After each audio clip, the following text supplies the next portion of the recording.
do you fear the modern world?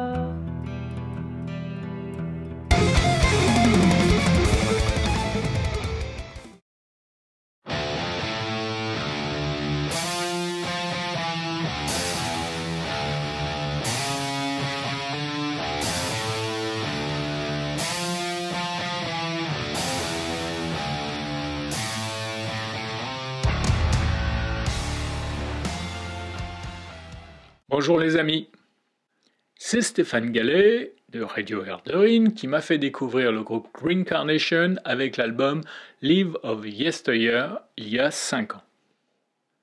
Je ne l'avais pourtant pas chroniqué ici, je ne sais plus pour quelle raison, peut-être simplement parce que je n'avais rien à apporter de plus à la chronique de Stéphane. Mais avec la sortie du premier album du triptyque A Dark Poem, j'ai décidé de prendre ma plus belle plume pour vous en parler. Déjà, commençons par les présentations.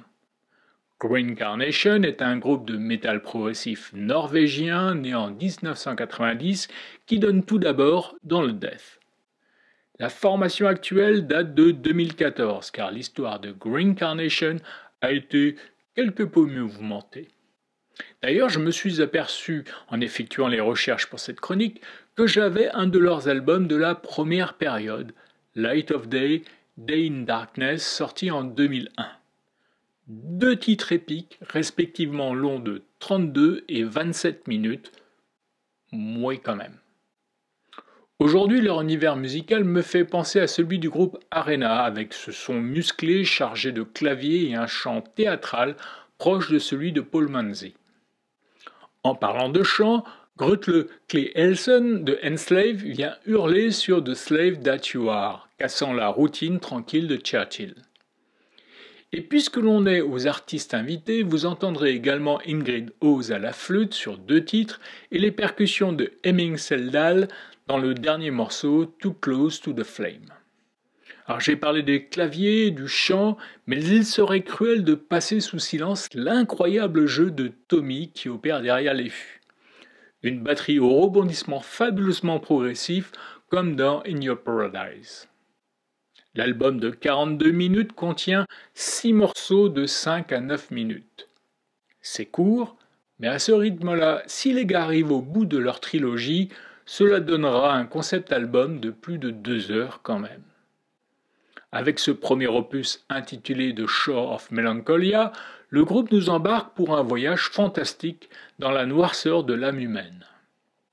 The Shore of Melancholia est sombre, violent, progressif, épique. Tout en gardant une belle unité narrative, il alterne les atmosphères musicales avec des tonalités orientales, comme dans le titre album, ou du heavy dans le titre final.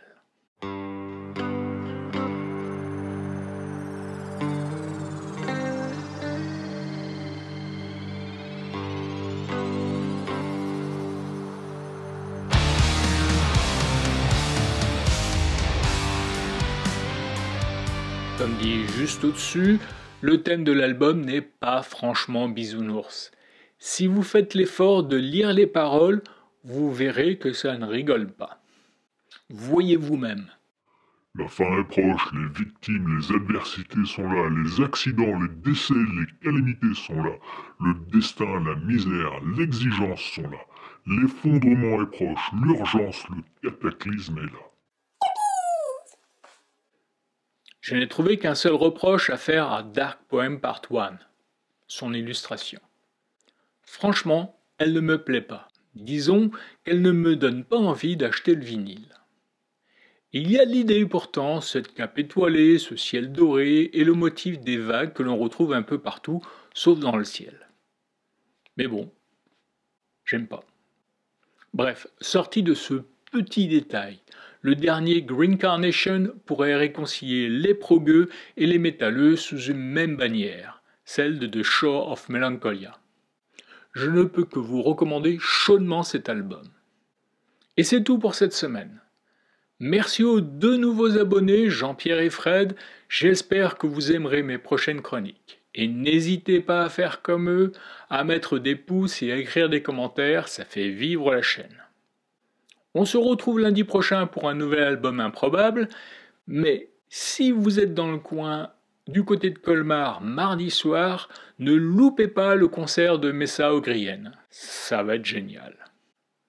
Allez, bisous!